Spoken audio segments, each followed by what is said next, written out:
Hello friends, कैसे हैं आप सब लोग। आशा करता हूं कि आप सब लोग बहुत अच्छे होंगे, मस्त होंगे, स्वस्थ होंगे।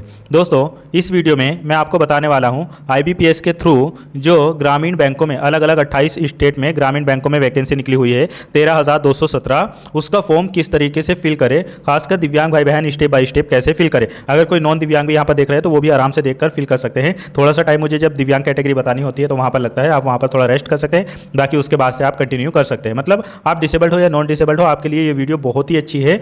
यहाँ पर एक एक स्टेप मैं आपको सब कुछ समझाने वाला हूं। अगर इन वैकेंसी से रिलेटेड आपने डिटेल वीडियो नहीं देखी ना अभी तक, तो वो आप मेरे चैनल पर जाकर देख सकते हैं, या इस वीडियो के लास्ट में आपको वो वीडियो मिल जाएगी, या आई बटन पर भी मैं आपको दे दूंगा। इसके अलावा डिस्क्रिप्शन में भी मैं आपको लिंक प्रोवाइड कर दूंगा। मेरे चैनल का नाम है एजुकेशन DSMNRU। आप जैसे यूट्यूब पर सर्च करेंगे तो आपको सब कुछ मिल जाएगा, ठीक है। तो जितने भी दिव्यांग भाई बहन हैं उनको तो बिल्कुल भी कोई टेंशन लेने की जरूरत नहीं, यहाँ पर स्टेप बाय स्टेप सब कुछ बताने वाला हूँ। दोस्तों, इसका एग्जाम वगैरह कब होगा और आपको किस तरीके से पता चलेगा जब आपका एग्ज़ाम होगा, तो इसलिए आप इस YouTube चैनल को अगर आपने सब्सक्राइब अभी तक नहीं किया है तो ज़रूर कर लो, और वीडियो के डिस्क्रिप्शन में टेलीग्राम चैनल का लिंक है, उसको भी ज्वाइन कर लो। मैं जैसे इससे रिलेटेड जो भी बातें होगी, करेक्शन फॉर्म वगैरह कब आएंगे, सब कुछ अपडेट करता रहूँगा। इसलिए चैनल को सब्सक्राइब प्लीज़ ज़रूर करना, बेल आइकन भी ज़रूर दबा लेना ताकि आप तक नोटिफिकेशन जाए। चलो अब हम शुरू करते हैं। दोस्तों, इस वेबसाइट का लिंक भी मैं अपने टेलीग्राम चैनल पर शेयर कर दूँगा। वहाँ पर जैसे ही आप क्लिक करेंगे तो आपके सामने बेसिक इन्फॉर्मेशन भरने के लिए यहाँ पर आ जाएगा। अब आप यहाँ पर सबसे पहले अपना फर्स्ट नेम फिल करेंगे और उसको कंफर्म कर देंगे। उसके बाद में आप अपना मिडिल नेम अगर है तो फिल करेंगे, उसको कंफर्म कर देंगे। लास्ट नेम अगर है तो फिल करेंगे और फिर उसको कंफर्म कर देंगे। इसके बाद आप यहाँ पर अपना मोबाइल नंबर फिल करेंगे, उसको कंफर्म कर देंगे। कोई अल्टरनेटिव नंबर है तो फिल कर देंगे, वरना छोड़ देंगे। यहाँ पर अपनी ईमेल आईडी फिल करेंगे, और ईमेल आईडी फिल करते वक्त देख लेंगे यहाँ पर ऐट नहीं लगाएंगे, ऐट यहाँ पर दिया हुआ है। फिर ये डोमेन चूज़ कर लेंगे, आपका जीमेल है या जो भी है। फिर उसके बाद में यहाँ पर पूरी ईमेल आईडी कंफर्म कर देंगे। कैप्चा यहाँ पर फिल करेंगे और सेव एंड नेक्स्ट पर क्लिक कर देंगे। दोस्तों, सेव एंड नेक्स्ट पर क्लिक करते ही आपके मोबाइल पर एक OTP और एक रजिस्ट्रेशन नंबर चला जाएगा और आप अगले स्टेप पर आ जाएंगे। अब आपको यहाँ पर फोटो और सिग्नेचर अपलोड करना होगा। फोटो मैनुअली भी अपलोड करना होगा और लाइव फोटो भी यहाँ पर अपलोड करना होगा। यहाँ पर दोस्तों जो फोटो आपको अपलोड करना है वो 20 से 50 KB के बीच में होना चाहिए। अपलोड करने के लिए यहाँ पर आप ब्राउजर पर क्लिक करेंगे, आपके मोबाइल में जहाँ पर भी रखा होगा उस पर जैसे ही क्लिक करेंगे तो यहाँ पर अपलोड हो जाएगा। लाइव फोटो अपलोड करने के लिए आप सबसे पहले यहाँ पर कैप्चा फोटो पर क्लिक करेंगे। जैसे आप इस पर क्लिक करेंगे तो आपके सामने आपका कैमरा ओपन हो जाएगा। मोबाइल एक बार आपसे परमिशन वगैरह लेगा तो वो परमिशन दे देना। फिर उसके बाद में आपके बैकग्राउंड में अच्छी कोई सफ़ेद दीवार हो और कोई बर्तन वगैरह ना रखे हो, साफ़ सुथरा माहौल हो। फिर उसके बाद में आप अपना मोबाइल से ही फ़ोटो ले लेंगे तो यहाँ पर ये अपलोड हो जाएगा। आप एक बार देख लेंगे, अगर कुछ गड़बड़ है, चारों तरफ कुछ उल्टा सीधा आ रहा है या फोटो सही नहीं आ रहा है, तो अपना लाइव फोटो फिर दोबारा से ले लेंगे। अगर सब कुछ सही है तो इसको यहाँ पर रहने देंगे। इसके बाद आप थोड़ा नीचे आएंगे, इस पर टिक कर देंगे। फिर आपको अपना सिग्नेचर यहाँ पर अपलोड करना है, और अगर कोई टोटली ब्लाइंड या लो विजन है, थंब लगाते हैं या दोनों हाथों में प्रॉब्लम है, तो वो यहाँ पर अपना थंब इंप्रेशन अपलोड कर सकते हैं। अपलोड करने के लिए 10 से 20 KB के बीच में होना चाहिए, और यहाँ पर ब्राउज़र पर क्लिक करेंगे, आपके मोबाइल में जहाँ पर भी होगा उस पर क्लिक कर देंगे तो यहाँ पर ये अपलोड हो जाएगा। फिर उसके बाद थोड़ा और ऊपर को स्क्रॉल करेंगे तो इस पर क्लिक कर देंगे। फिर सब कुछ सही है तो यहाँ पर नेक्स्ट पर क्लिक करेंगे। नेक्स्ट पर क्लिक करते ही अब आपको यहाँ पर अपनी बेसिक डिटेल देनी है। सबसे पहले तो आप बताएंगे आप अपनी कैटेगरी, आप जनरल है, EWS है, OBC NCL है, या ST है या SC है, जो भी है वो यहाँ पर सेलेक्ट कर लेंगे। जैसे ही आप अपनी कैटेगरी सेलेक्ट करेंगे तो उसके बाद में ये पॉपअप आएगा, आप यहाँ पर ओके पर क्लिक कर देंगे। सबसे ज़्यादा इंपॉर्टेंट आपके सामने ये वाला ऑप्शन आता है। यहाँ पर पूछा है are you a person with benchmark disability of 40% या एंड अबो। तो आपसे पूछा है कि आप 40% दिव्यांग है या उससे ऊपर है। अगर आप दिव्यांग नहीं हैं तो आप यहाँ पर नो करेंगे, या आप 40% से कम वाले दिव्यांग हैं तो भी आप यहाँ पर नो ही चूज़ करेंगे। लेकिन अगर आप 40% या उससे ज़्यादा के दिव्यांग हैं तो आप यहाँ पर यस पर क्लिक करेंगे। यस पर क्लिक करते ही आपके सामने आएगा टाइप ऑफ डिसेबिलिटी। अब आपसे पूछ रहा है आप कौन से दिव्यांग हैं। आप HI है, VI है मतलब दृष्टिबाधित है या श्रवण बाधित है, या यहाँ पर OH या लोकोमोटर डिसेबिलिटी ऑर्थोपेडिकली चैलेंज है, या ID एंड अदर, ID या मल्टीपल डिसेबल्ड वगैरह जितने भी है वो यहाँ पर ID या अदर वाले ऑप्शन सेलेक्ट करेंगे। तो मान लीजिए आप यहाँ पर HI है तो सेलेक्ट कर लेंगे, ओके पर क्लिक कर देंगे। फिर आप अपनी सब डिसेबिलिटी भी बताएंगे, आप डेफ है या हियरिंग है। इसी तरीके से आपसे आगे पूछा जा रहा है, मान लीजिए आप VI है, VI सेलेक्ट कर लेंगे, विजुअली इंपैर्ड, यहाँ पर ओके पर क्लिक कर देंगे। फिर आपकी सब कैटेगरी क्या है, आप टोटली ब्लाइंड है या लो विजन है, जो भी है वो सेलेक्ट कर लेंगे। इसी प्रकार से अगर आप OH कैटेगरी चूज़ करते हैं तो यहाँ पर चूज़ कर लेंगे, ओके पर क्लिक कर देंगे। फिर आप बताएंगे आपके एक हाथ में दिक्कत है या एक पैर में, या OAL है या BL है या BA है मतलब बोथ आर्म, या CPLC, और इसके अलावा down syndrome, muscular acid attack, या स्पाइनल डिफॉर्मिटी या स्पाइनल इंजरी वाले। तो जो भी है आप वो अपने हिसाब से यहाँ पर सेलेक्ट कर लेंगे। इसी प्रकार से अगर आप ID एंड अदर वाला सेलेक्ट करते हैं, फिर ओके पर क्लिक करते हैं, तो आपसे यहाँ पर आपकी मल्टीपल डिसेबिलिटी क्या है, मतलब आप ASD है, SLD है, MI है, या मल्टीपल डिसेबल्ड है, या इंटेलेक्चुअल डिसेबल्ड है, जो भी है वो आप यहाँ पर सेलेक्ट कर लेंगे। बहुत अच्छे से मैं आपको बता रहा हूँ सब, उस हिसाब से आप यहाँ पर सेलेक्ट कर लेंगे। अगर आप यहाँ पर मल्टीपल डिसेबल्ड है तो अपनी मल्टीपल डिसेबिलिटी भी यहाँ पर इस वाले ऑप्शन में बता देंगे। यहाँ पर सब्सक्राइबर और एक्स्ट्रा टाइम लेने के लिए क्या करना है वो मैंने डिटेल वीडियो में सब कुछ बताया है। यहाँ पर किसको कौन सा ऑप्शन चूज़ करना है, कौन सा नहीं करना है, वो बस आप यहाँ पर ध्यान से देख लो। बाकी अपेंडिक्स कैसा है और किन को करना है, क्या करवाना है, कहाँ पर साइन करवाना है, ये सब मैंने डिटेल वीडियो में बताया है, इसलिए वो डिटेल वीडियो ज़रूर देख लेना। अब देखो यहाँ पर अगर आप टोटली ब्लाइंड या दोनों हाथों से प्रॉब्लम वाले या इसके अलावा CP वाले हैं तो आपको कोई दिक्कत नहीं, यहाँ पर कुछ चूज़ नहीं करना। लेकिन अगर आप CP है, अगर आप CP है तो आप यहाँ पर बताएंगे यस करेंगे, अगर आप CP नहीं है तो इस ऑप्शन को आप नो कर देंगे। अगर आप CP वाले हैं और इस ऑप्शन को यस करते हैं तो आपसे यहाँ पर पूछा जाएगा कि आपको एक्स्ट्रा टाइम चाहिए, तो उसके लिए यस कर देंगे। अगर आपको स्क्राइबर भी चाहिए तो स्क्राइबर वाले ऑप्शन पर भी यस कर देंगे। यदि आप CP नहीं है तो आपने इस वाले ऑप्शन को यहाँ पर नो कर दिया। फिर अगला ऑप्शन आपके सामने आता है, वेदर योर डोमिनेंट यानी राइटिंग हैंड इज अफेक्टेड, आपको लिखने में प्रॉब्लम होती है, माउस नहीं पकड़ पाते हैं या नहीं लिख पाते हैं, तो आप इस ऑप्शन को यहाँ पर यस करेंगे, वरना अगर कोई दिक्कत नहीं है तो आप इसको नो कर देंगे। अगर आपको ज़रा सा भी कुछ लिखने में दिक्कत है, आप चाहते हैं कि एक्स्ट्रा टाइम आपको मिल जाए, तो तभी इस ऑप्शन को यस करना। अगर आपके हाथों में कोई दिक्कत नहीं है तो इसको नो कर देना। अगर आप यस करेंगे तो आपको अपेंडिक्स 1 जो मैंने डिटेल वीडियो में बताया है, ये अपेंडिक्स 1 आपको बनवाना पड़ेगा। अगर आपको माउस वाउस पकड़ने में दिक्कत होती है, आप नहीं लिख पाते हैं, मतलब राइटिंग लिमिटेशन अगर है, तो आप इस ऑप्शन को यस करेंगे, वरना इसको नो कर देंगे। अगर आप यस करेंगे तो आपसे पूछा जाएगा क्या आपको एक्स्ट्रा टाइम चाहिए, तो आप यहाँ पर यस कर देंगे, ठीक है। फिर उसके बाद में आपसे पूछा जाएगा अगर आपको स्क्राइबर भी चाहिए तो आप यहाँ पर यस कर देंगे, वरना इसको नो कर देंगे। जो टोटली ब्लाइंड या दोनों हाथों में प्रॉब्लम या CP वाले हैं वो भी स्क्राइबर का ऑप्शन चाहे तो यस कर देंगे। अगर कोई लो विजन है, वो नहीं चाहते स्क्राइबर उनको मिले, तो वो नो कर देंगे, एक्स्ट्रा टाइम उनको तभी मिलेगा लो विजन वालों को। तो मुझे उम्मीद है कि ये वाले ऑप्शन आपको समझ आ गए होंगे। क्या करना है, CP वालों को ये वाला यस करना है, नहीं है तो नो कर देंगे, ठीक है। अगर आपको हैंड राइटिंग में कोई प्रॉब्लम है या आप इंटेलेक्चुअल डिसेबिलिटी वाले भी है और आप नहीं लिख पा रहे हैं, लिखने में दिक्कत होती है आपको, तो भी यहाँ पर लिमिटेशन तो आपको है ही है, तो आप भी यस करेंगे। नहीं है कोई दिक्कत तो यहाँ पर नो करेंगे। अगर आप यस करेंगे तो आपसे पूछा जाएगा आपको टाइम चाहिए तो यस करेंगे, नहीं चाहिए तो नो कर देंगे। अगर आपको स्क्राइबर चाहिए तो यस कर देंगे, वरना इसको भी नो कर देंगे। जिनको स्क्राइबर चाहिए वही यस करेंगे। आपके सामने ये कुछ ऑप्शन आ रहे हैं, ये ऑप्शन उन लोगों के लिए है जो 40% से कम है। तो जब वो ऊपर वाला ऑप्शन जहाँ पर मैंने बताया था उसको नो करेंगे तो उनके लिए ये ऑप्शन ओपन रहेंगे। अगर 40% से कम वाले भी लिखने में प्रॉब्लम होती है, एक्स्ट्रा टाइम लेना चाहते हैं या स्क्राइबर वगैरह लेना चाहते हैं, बहुत लोग ऐसे हो गए जिनको लिखने में दिक्कत होगी, उनका 40% से कम का बना है, फिर भी उनको लिखने में दिक्कत होती है, तो वो भी यहाँ पर इन ऑप्शन को यस नो अपने हिसाब से कर सकते हैं। इसके बाद आप थोड़ा नीचे आएंगे तो आपका रिलीजन क्या है, आप हिंदू, मुस्लिम, सिख, ईसाई जो भी है वो यहाँ पर चूज़ कर लेंगे। फिर उसके बाद में अगला ऑप्शन है, do you belong to religion minority community. अगर आप माइनॉरिटी कम्युनिटी से बिलोंग करते हैं तो यस करेंगे, वरना इसको भी नो कर देंगे। अगर आपने गवर्नमेंट या इसके अलावा पब्लिक सेक्टर में कहीं पर काम किया है तो आप यहाँ पर यस करेंगे, वरना इसको नो कर देंगे। और अगर आप एक्स सर्विसमैन है तो यस करेंगे, वरना इसको भी नो कर देंगे। अगर आप एक्स सर्विसमैन डिसेबल्ड है तो आप यहाँ पर यस करेंगे, वरना इसको भी नो कर देंगे। अगर आप यस करेंगे तो उसमें आपको अपना पीरियड वगैरह कब से कब तक आप रहे ये सब बताना होगा। अगला ऑप्शन है आपके सामने ये वाला, are you are depend on serviceman killed in action. तो अगर है कुछ ऐसा तो यस करेंगे, वरना इसको भी नो कर देंगे। ये सब नो कर देंगे अगर आप एक सर्विसमैन वगैरह नहीं है तो। अगर कोई ऐसी वोमेन है जो एज में रिलैक्सेशन चाहती है, वो विडो है या डाइवर्सी है, तो वो यहाँ पर अपने हिसाब से यस नो ऑप्शन को कर सकती हैं। बाकी लोग यहाँ पर जिनको नहीं ज़रूरत है वो सब यहाँ पर नो करेंगे। अगर आप इससे पहले कभी आरआरबी के थ्रू जो वैकेंसी निकाली गई थी, CWE या CRP, आरआरबी अर्ली, मतलब अभी हाल फिलहाल में जो निकाली गई है, अगर आप उनमें अपीयर हुए हैं तो यहाँ पर यस करेंगे, वरना इसको नो कर देंगे। अगर आप यहाँ पर यस करेंगे तो हाउ मैनी अटेम्प्ट्स, आपने कितने अटेम्प्ट्स दिए हैं वो भी यहाँ पर आपको बताना होगा, और इसमें कुछ गलत नहीं बताना, सब कुछ सही बताना। नहीं दिया है तो कोई दिक्कत नहीं, नो कर देंगे। इसके बाद आगे आप अपनी नेशनलिटी यहाँ पर बताएंगे इंडियन। इसके बाद आप बताएंगे किस स्टेट से आप अप्लाई करना चाहते हैं, यहाँ पर उस स्टेट का नाम बता देंगे। जिस भी स्टेट को आप चूज़ करेंगे उसी के हिसाब से वहाँ का ग्रामीण बैंक यहाँ पर खुद ही अपने आप आ जाएगा। इसके बाद आपको अपना जो प्री एग्ज़ाम होगा वो कहाँ पर देना है, सेंटर कहाँ पर लेना है आपको, वो यहाँ पर चूज़ कर लेंगे। और इसके बाद में अपना एक प्रेफरेंस यहाँ पर दे देंगे, दूसरी प्रेफरेंस यहाँ पर दे देंगे। फिर मेंस एग्जाम जो होगा उसके लिए फर्स्ट प्रेफरेंस यहाँ पर दे देंगे किस स्टेट में आप एग्जाम देना चाहते हैं, और सेकंड प्रेफरेंस यहाँ पर दे देंगे। एग्जाम के टाइम पे आप कौन सी आईडी ले जाएंगे वो यहाँ पर क्लिक कर देंगे और फिर आईडी प्रूफ यहाँ पर बता देंगे।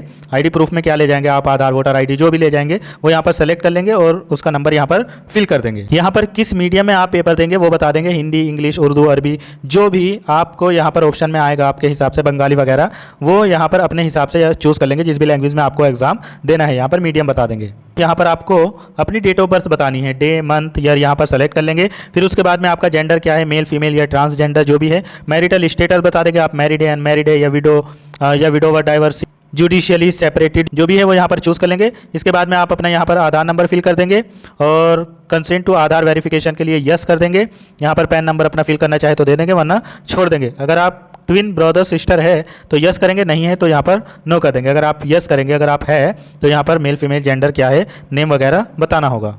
इसके बाद में ये ऑप्शन सभी के लिए नहीं है, वो ट्विन ब्रदर सिस्टर के लिए है। आप थोड़ा और नीचे आएंगे तो यहाँ पर अपने फादर्स नेम फिल करेंगे, यहाँ पर मदर्स नेम फिल करेंगे, स्पोज नेम यहाँ पर चूज़ करेंगे। फिर आप और थोड़ा नीचे आएंगे, अब आपको यहाँ पर अपना करेस्पोंडेंट एड्रेस बताना है जिसमें अपना विलेज, शहर, स्टेट वगैरह सब कुछ यहाँ पर बता देंगे। यहाँ पर स्टेट, डिस्ट्रिक्ट, पिन कोड सब बता देंगे। अगर आपका करेस्पोंडेंस और परमानेंट दोनों सेम हैं तो आप यहाँ पर चेक कर देंगे। अगर आपका सेम नहीं है, आपका करेस्पोंडेंट अलग है और परमानेंट अलग है, तो अलग अलग एड्रेस लिख देंगे। अगर सेम है तो बस यहाँ पर चेक कर देंगे, दोनों सेम हो जाएंगे। अगला ऑप्शन आपके पास में आता है choose the address for GST invoicing, तो उसमें परमानेंट या करेस्पोंडेंट यहाँ पर सेलेक्ट कर लेंगे। इसके बाद आप एक बार यहाँ पर वैलिडेट योर डिटेल पर ज़रूर क्लिक कर लेना। अगर कहीं पर भी कोई गलती होगी तो वो ऊपर आपको रेड में बनकर आ जाएगा, तो उसको सही कर लेना। दोस्तों जैसे ही आप वैलिडेट पर क्लिक करेंगे, अगर सब कुछ सही होगा तो यहाँ पर सक्सेसफुल लिख कर आ जाएगा। अगर सही नहीं होगा तो वहाँ पर रेड में लिख कर आ जाएगा कि क्या क्या गलती है वो देख लेना। इस फॉर्म में फिल करते समय एक चीज़ ज़रूर देखना आप कि किसी भी लाइन के आसपास, जैसे मान लीजिए आपने अपना नाम मोहन लिखा तो मोहन के बाद में स्पेस नहीं होना चाहिए बिल्कुल भी। अगर स्पेस होता है तो ये फॉर्म फिल नहीं हो पाता, दिक्कत होती है। तो ये सारी गलतियाँ ये बता देगा यहाँ पर। अगर सब कुछ सही होगा तो वेरीफाइड सक्सेसफुल लिख कर आएगा, ओके पर क्लिक कर देना। इसके बाद आप यहाँ पर सेव एंड नेक्स्ट पर क्लिक करेंगे। दोस्तों सेव एंड नेक्स्ट पर क्लिक करते ही आपके सामने अगला ऑप्शन आ जाएगा यहाँ पर क्वालिफिकेशन, एक्सपीरियंस और लैंग्वेज चूज़ करने का। अब आप सबसे पहले यहाँ पर अपनी क्वालिफिकेशन बताएंगे, जिसमें सबसे पहले 10th स्टैंडर्ड का बताएंगे। इसमें नेम ऑफ बोर्ड या यूनिवर्सिटी, इंस्टीट्यूट नेम बताएंगे और किस डेट को आपने पास किया है ये पूरा बताएंगे, जिसमें डेट, मंथ, ईयर सब कुछ बताएंगे और कितने % मार्क्स आपके रहे हाई स्कूल में ये बताएंगे और अपनी यहाँ पर डिवीज़न बताएंगे कि आप फर्स्ट, सेकंड, थर्ड या केवल पास रहे वो यहाँ पर चूज़ कर लें। इसी तरीके से दोस्तों आप अपना ग्रेजुएशन का बताएंगे और यहाँ पर बोर्ड, यूनिवर्सिटी का नाम बताएंगे यहाँ पर। फिर इसके बाद में आप आगे यहाँ पर सेलेक्ट कर लेंगे आपने बीएससी, बीकॉम, बीए, बीटेक या एमटेक या लो, सीए, सीएस वगैरह जो भी किया है, क्योंकि यहाँ पर बहुत सारी पोस्टें हैं जिसमें किसी में ग्रेजुएशन ही मांगा गया है, किसी में सीए वगैरह मांगा गया है। उस हिसाब से आप यहाँ पर चूज़ कर लेंगे। अगर आप केवल बैचलर ऑफ आर्ट्स यानी बीए है तो आप यहाँ पर बीए ही सेलेक्ट कर लेंगे। फिर उसके बाद में यहाँ पर अगला ऑप्शन है आपके सामने स्पेशलाइजेशन या सब्जेक्ट। यहाँ पर आप बताएंगे कि आप इकोनॉमिक्स, ज्योग्राफी, हिंदी या हिस्ट्री, पॉलिटिकल साइंस, संस्कृत या फाइन आर्ट्स या अदर भी यहाँ पर चूज़ कर सकते हैं। जिसमें भी किया है वो बता देंगे। आप यहाँ पर अगर अदर चूज़ करेंगे तो उसमें आपको बताना होगा किन किन सब्जेक्ट से आपने किया है। फिर इसी तरीके से आप अपना पासिंग ईयर, डेट, मंथ सब बता देंगे, कितने मार्क्स आए आपके ये भी बता देंगे और आपकी डिवीज़न क्या रही ये भी बता देंगे। सेम इसी तरीके से आप अपना पोस्ट ग्रेजुएशन का भी सब कुछ बता देंगे, प्रोफेशनल नॉलेज कुछ है तो वो भी बता देंगे और इसके अलावा अदर कोई आपके पास में क्वालिफिकेशन है तो वो भी सेम तरीके से बता देंगे। फिर इसके बाद में आप थोड़ा नीचे आएंगे तो यहाँ पर अगर आपके पास में कंप्यूटर नॉलेज है तो आप यस करेंगे। अगर आप यस करेंगे तो कितनी नॉलेज है, आपने सर्टिफिकेट किया है या डिप्लोमा है या डिग्री है या स्टडी इन हाई स्कूल वगैरह में किया है। अगर ऐसा कुछ भी नहीं है आपके पास में तो आप यहाँ पर सीधा नो भी कर सकते हैं। अगला ऑप्शन आपके लिए बहुत इंपॉर्टेंट है। यहाँ पर ये पूछना चाह रहा है कि जिस स्टेट से आप अप्लाई कर रहे हैं क्या आपको वहाँ की लोकल लैंग्वेज आती है या आपने वहाँ पर 8वीं या 9th, 10th, 11th, 12th में उस लैंग्वेज में पढ़ाई की है, मतलब आपकी मार्कशीट पर वो लैंग्वेज लिखी हुई है। अगर है तो आप यहाँ पर यस करेंगे और नहीं है तो यहाँ पर नो करेंगे। अगर आप यस करेंगे तो नीचे यहाँ पर आपको एक ये बॉक्स दिख रहा होगा, आप इस पर क्लिक करेंगे। जैसे ही आप क्लिक करेंगे तो आपके सामने आ जाएगा कि हिंदी, उर्दू, संस्कृत कौन सी लैंग्वेज है जो आपकी मार्कशीट पर लिखी हुई है। ये मैंने क्योंकि यूपी से अप्लाई किया है तो यहाँ पर ये लैंग्वेज आ रही है। आप जिस भी स्टेट से अप्लाई करेंगे, मान लीजिए आप पश्चिम बंगाल से करते हैं तो वहाँ पर आपको बंगाली वगैरह देखने को मिलेगी अलग अलग स्टेट के हिसाब से, ठीक है। तो वो यहाँ पर आप चूज़ कर लेंगे। अगर आपकी मार्कशीट पर लोकल लैंग्वेज नहीं है, जहाँ पर आप अप्लाई कर रहे हैं वो वाली लोकल लैंग्वेज आपकी मार्कशीट पर नहीं है तो आप यहाँ पर नो कर देंगे। अगर आप नो करेंगे तो आपको यहाँ पर लोकल लैंग्वेज का टेस्ट देना होगा। अगर आपकी मार्कशीट पर है, आप यस करते हैं तो फिर आपको लोकल लैंग्वेज का टेस्ट नहीं देना होगा। उसके बाद आप थोड़ा और नीचे आएंगे। अगर आपके पास में कोई एक्सपीरियंस वगैरह है तो वो यहाँ पर चूज़ कर लेंगे, नहीं है तो आप इसको छोड़ देंगे। थोड़ा और नीचे आएंगे। नीचे आने के बाद में अगर आप SC ST OBC या PWD कैंडिडेट है और प्री ट्रेनिंग करना चाहते हैं तो आप यहाँ पर यस कर देंगे, नहीं करना चाहते तो इसको नो कर देंगे। अगर आपके ऊपर किसी प्रकार का कोई फाइन वगैरह कुछ लगा है तो यहाँ पर यस करेंगे, वरना इसको नो कर देंगे। उसके बाद आप नीचे आएंगे, आपको कौन कौन सी लैंग्वेज आती है आपके स्टेट्स के हिसाब से यहाँ पर लैंग्वेज दिखाई देगी आपको। तो मान लीजिए आपको हिंदी आती है या आपकी कोई भी लोकल लैंग्वेज यहाँ पर आ सकती है। हिंदी आपको रीड भी करनी आती हो, यहाँ पर ये जो छोटे छोटे बॉक्स दिख रहे हैं इनको चेक करना है आपको। यहाँ पर जैसे क्लिक करेंगे तो ये ऑन हो जाएगा, जैसे आप अपना डेटा ऑन ऑफ करते हो ना, सेम उसी तरीके से। इसी तरीके से स्पीक अगर राइटिंग करनी आती है, स्पीक भी आती है तो सब यहाँ पर कर देंगे। फिर अगली लैंग्वेज भी अगर आपको मान लीजिए इंग्लिश भी आती है तो इनको सबको ओपन कर देंगे। इसके अलावा भी आपको कोई लैंग्वेज आती है तो यहाँ पर सेलेक्ट कर सकते हो, अदर का भी ऑप्शन है। नहीं आती हो तो दो ही करके यहाँ पर छोड़ देंगे और फिर से एक बार आप यहाँ पर वैलिडेट का ऑप्शन दिख रहा है, आप इस पर क्लिक करेंगे। वैलिडेट पर क्लिक करते ही आपकी डिटेल सक्सेसफुली यहाँ पर लिख कर आ जाएगा, आप ओके पर क्लिक कर देंगे। इसके बाद आप यहाँ पर सेव एंड नेक्स्ट पर क्लिक करेंगे। जैसे ही आप सेव एंड नेक्स्ट पर क्लिक करेंगे तो आपके सामने आपका पूरा फॉर्म आ जाएगा। आप अच्छे से ध्यान से देख लेंगे, अगर कुछ भी गड़बड़ लगता है तो बैक जाकर आप उसको सही कर सकते हो। अगर सब कुछ सही है तो यहाँ पर आई के बाद में अपना नेम फिल करेंगे, यहाँ पर लिखा हुआ भी आ रहा है उसको यहाँ पर फिल कर देंगे। फिल करने के बाद में यहाँ पर आई एग्री वाले ऑप्शन पर क्लिक करेंगे और आपका नाम जिस तरीके से आपकी मार्कशीट वगैरह पे है उसी तरीके से आपके आधार वगैरह पर सब कुछ सही है तो आप यहाँ पर इस पर भी चेक कर देंगे। अगर नाम में कोई चेंज वगैरह है आपके तो ये वाला ऑप्शन चूज़ करेंगे, वरना इसको नहीं करेंगे अगर सब कुछ सही है तो। फिर उसके बाद में आप थोड़ा नीचे आएंगे और यहाँ पर कंप्लीट रजिस्ट्रेशन पर क्लिक करेंगे। आपके सामने यहाँ पर ओके का पॉपअप आएगा, आप इस पर क्लिक करेंगे। फिर से ओके का पॉपअप आएगा, आप इस पर क्लिक करेंगे।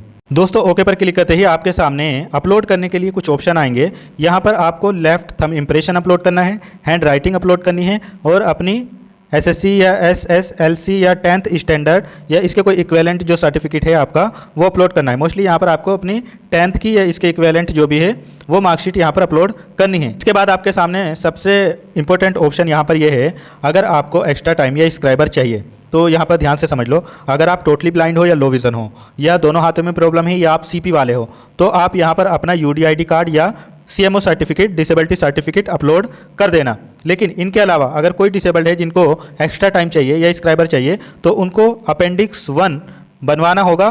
बनवाना किस तरीके से वो डिटेल वीडियो में मैंने बताया है। उसको बनवाने के बाद में यहाँ पर अपलोड करना है। अगर आपको ना ही स्क्राइबर चाहिए ना ही एक्स्ट्रा टाइम चाहिए तो ये ऑप्शन आपके सामने नहीं आएगा। सब कुछ अपलोड करने के बाद में आप यहाँ पर चेक कर देंगे, इस पर निशान लगा देंगे और फिर उसके बाद में अगर आप अपनी डिटेल डिजी लॉकर से सब कुछ वेरीफाई कराना चाहते हैं तो यहाँ पर यस करेंगे, वरना नो कर देंगे। फिर उसके बाद में ये कैप्चा यहाँ पर फिल करेंगे। फिल करने के बाद में आप सेव एंड नेक्स्ट पर क्लिक कर देंगे। अपलोड करने के लिए एक बार यहाँ पर साइज़ वगैरह क्या है ये भी देख लो और हैंड राइटिंग क्या है वो भी देख लो। देखो आपको लेफ्ट थंब इम्प्रेशन जो अपना अपलोड करना है वो 20 से 50 KB के बीच में होना चाहिए। इसके बाद आपको जो हैंड राइटिंग अपलोड करनी है वो 50 से 100 KB के बीच में होनी चाहिए। लिखना क्या है ये भी यहाँ पर देख लो। आई के बाद में अपना नेम लिखेंगे, फिर उसके बाद में लिखेंगे hereby declare that all the information submitted by me in the application form is correct, true and valid, full stop. उसके बाद में I will present the supporting documents as and when required, full stop लगा के commas में बंद कर देंगे। अगर कोई दिव्यांग भाई बहन ऐसे है जो देख नहीं पाते हैं और वो लिख भी नहीं पाते हैं तो जो लाइनें मैंने बताई है वो इसको टाइप करा लेंगे और उसके नीचे अपना थंब वगैरह लगा के अपलोड कर देंगे, कोई दिक्कत नहीं है। इसके अलावा आपको जो अपनी मार्कशीट या अगर किसी को टाइम वगैरह चाहिए या स्क्राइबर चाहिए, अपनी UDID या अपेंडिक्स वगैरह जो अपलोड करना है वो 500 KB से कम का होना चाहिए और PDF में आपको अपलोड करना है। अपलोड करने के लिए आप यहाँ पर आएंगे, चूज फाइल पर क्लिक करेंगे, जहाँ पर भी आपके मोबाइल में रखा होगा उस पर क्लिक कर देंगे। आपके सामने जो भी थंब या हैंड राइटिंग या मार्कशीट आप अपलोड करना चाहेंगे वो आ जाएगी। ओके का बटन आएगा, ओके पर क्लिक कर देना, वो यहाँ पर अपलोड हो जाएगा। इस तरीके से अपनी हैंड राइटिंग और मार्कशीट वगैरह सब यहाँ पर अपलोड कर देना। फिर उसके बाद में ये कैप्चा फिल करके आप यहाँ पर सेव एंड नेक्स्ट पर क्लिक कर देना। आपके सामने ये ओके का पॉपअप आएगा, इस पर क्लिक करेंगे तो ओके पर क्लिक करते ही आपके डॉक्यूमेंट सक्सेसफुली अपलोड हो जाएंगे।